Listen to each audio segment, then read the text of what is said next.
Welcome to the Explainer. Look, if you are currently studying for your Cambridge AS or A-level physics exams, or honestly, even if you just want to deeply understand the foundational building blocks of the physical world, you are in exactly the right place. Today, we're not just looking at random concepts. We are looking at the grammar and the tools of physics. This is the precise language that makes measuring reality actually possible. I want you to think of this as the master architect's blueprint for your physics knowledge. It's all about how you design your exam answers, making every single paragraph a structural masterpiece. If your foundation here is solid, literally everything else you learn, from quantum mechanics all the way to kinematics, becomes so much easier to build upon. So, let's get into it. But before we calculate anything at all, we have to start with a really fundamental question. How do we actually know that a physics equation works, right? Imagine spending 20 minutes on a complex, high-mark exam question, only to realize right at the end that the formula you used was fundamentally flawed from the very start. It's the worst feeling in the world. We need a definitive way to prove an equation is structurally sound before we even plug in a single number. And guess what? We do that using units. So here are the 4 compartments of our Master Architect's toolkit that we're going to unpack today. First up, Compartment 1, the language, which covers base and derived units. Then, Compartment 2, the scale. Moving on to Compartment 3, the reality check, dealing with the messy world of uncertainty. And finally, Compartment 4, the map, where we add that crucial dimension of direction using vectors. Okay, let's dive right into our first compartment, the language, specifically focusing on base and derived units. Every single quantity in science consists of 2 things, a numerical magnitude and a unit. Now, I need you to mentally lock in the 5 essential SI-based quantities. You need to be intimately familiar with these for the exam. We've got mass in kilograms, length in meters, time in seconds, temperature in Kelvin, and electric current in amperes. These are your absolute building blocks. Literally everything else is what we call a derived unit, which is simply a mathematical combination of these base blocks. Take speed, for example. Speed is just length divided by time, right? So we write it as meters per second, or ms to the power of -1. But what about a newton of force? Well, since force equals mass times acceleration, a newton actually breaks down into kilograms multiplied by meters per second squared. It's all just the base units in disguise. Before we continue, subscribe to our YouTube channel, Ace the Exams, at acetheexams_IGCSE to excel in your Cambridge examinations. Click that subscribe button and hit the bell icon right now. Now, a truly fascinating and incredibly useful application of these base units is checking for homogeneity. This is a massive trick for your exam strategy. Homogeneity simply means that the base units on both sides of an equation must be completely 100% identical. For example, if you want to know if all gravitational potential energy converts perfectly to kinetic energy when an object falls in a vacuum, you can literally test the equation. You set mg delta h equal to 1/2 mv squared. If you break both sides down entirely into their fundamental base units, you'll find that both sides equal kilograms times meters squared per second squared.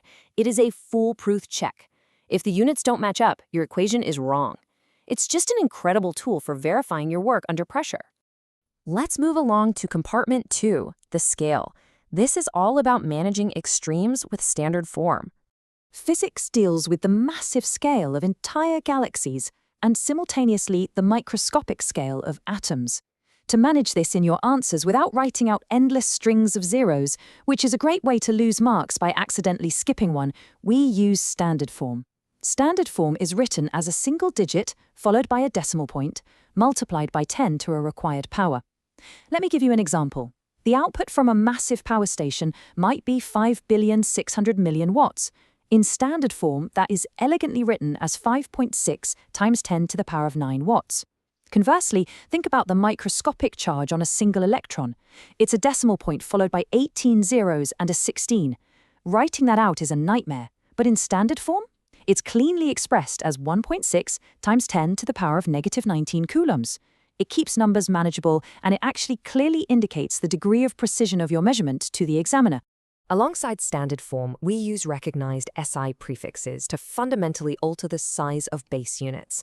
What you're looking at here is your essential cheat sheet. You absolutely need to know these by heart for the exam. Moving up the scale, we have kilo, mega, giga, and tera, scaling all the way up to 10 to the power of 12. Then, moving down into the microscopic world, we have deci, centi, milli, micro, nano, and all the way down to pico, which represents a tiny multiplier of 10 to the power of -12. Listen, being perfectly fluent in instantly translating a word like nanometer to times 10 to the -9 meters is non-negotiable for fast, accurate problem solving. It's a key part of your architectural blueprint. Stop scrolling. Subscribe to our YouTube channel, Ace the Exams, at acetheexams_IGCSE to excel in your Cambridge examinations. We've helped thousands of students improve by 2-3 grade boundaries. Join them right now by subscribing to Ace the Exams_IGCSE and turn on all notifications so you never miss our weekly exams strategy sessions. Okay, let's open up compartment 3, the reality check. This covers accuracy, precision, and uncertainty. In our everyday language, we often just use the words accuracy and precision like they mean exactly the same thing. But in physics, they mean very, very different things, and examiners will test you on this. Accuracy is simply how close your measurement is to the actual objective true value. Precision, on the other hand, is all about consistency and the strict limits of your instrument. It's how close your measured values are to each other. Let's imagine a metal rod that has a true diameter of exactly 52.8012 millimeters. If you measure it with a standard classroom ruler and get 53 millimeters, you're relatively accurate, but you are not very precise. But if your friend uses a highly sensitive micrometer screw gauge and measures 52.81 millimeters, their measurement is vastly more precise because of their instrument, even if that final decimal figure isn't perfectly accurate to the true value. Make sense? And understanding that difference brings us to a really foundational truth of practical physics. Literally no measurement can ever be made to absolute precision. There is always uncertainty. Uncertainty is simply defined as the range of values in which a measurement can fall. Now, we can express this error in two distinct ways. First, there's absolute uncertainty. This looks like 84.5 seconds plus or minus 0.2 seconds. That 0.2 is your absolute margin of error. But we can also express this as a percentage uncertainty, which is found by taking that absolute uncertainty, dividing it by your actual reading, and multiplying the whole thing by 100. So the crucial point for scoring top marks is knowing exactly how to combine these uncertainties when you start plugging numbers into a formula. Examiners absolutely love to test this. There are 3 golden rules you have to memorize. Rule 1. If you are adding or subtracting quantities together, you always add their absolute uncertainties. Rule 2. If you are multiplying or dividing quantities, you must add their percentage or fractional uncertainties. And Rule 3. If a quantity is raised to a power, like in a formula involving times squared, you take the percentage uncertainty and multiply it by that power. I know it's a very mechanical process, but if you master these 3 exact steps, you will literally never lose marks on error calculations again. Finally, we reach compartment 4, the map. This is where we discuss scalars, vectors, and components. We basically have to divide the entire physical world into 2 categories. First up are scalar quantities. These have magnitude only. Think of things like mass, volume, or energy. If you have 2 kilograms of mass and you add 5 kilograms, you just have 7 kilograms. It's simple arithmetic. Conversely, we have vector quantities. Vectors have magnitude and direction. Things like force, velocity, acceleration, these are all vectors. You can't just blindly add them up. If you push a box with 5 newtons of force to the right and your friend pushes it with 3 newtons to the left, the resultant force isn't 8 newtons, it's 2 newtons to the right. The direction changes everything about the calculation. And this brilliantly illustrates exactly how we handle vectors that act at awkward angles to one another. Imagine a light aircraft flying due north at 200 kilometers per hour, but suddenly it gets hit by a crosswind blowing at 80 kilometers per hour from 30 degrees north of west. To find out where the plane actually ends up, we construct a vector triangle.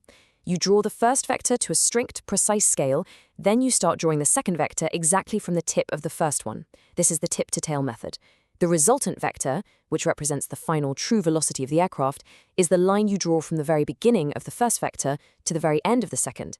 Measuring that resultant line with a ruler and checking its angle with a protractor gives you the exact real-world movement. It's absolutely vital that you lay these diagrams out clearly so that the examiner reviewing your work can see exactly what you've constructed.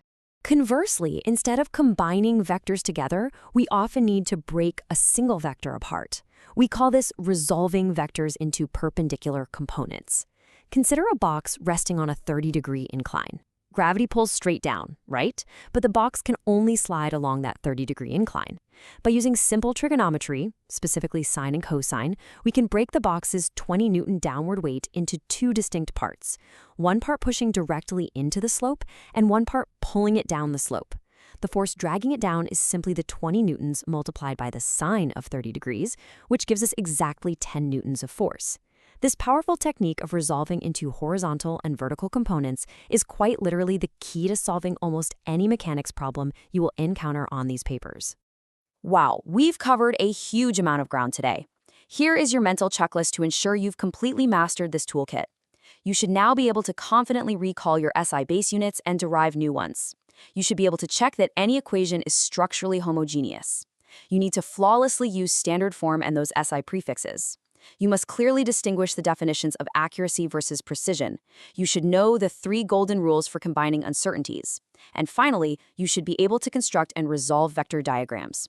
If you can confidently tick off all of these things, your architectural foundation for this exam is absolutely rock solid.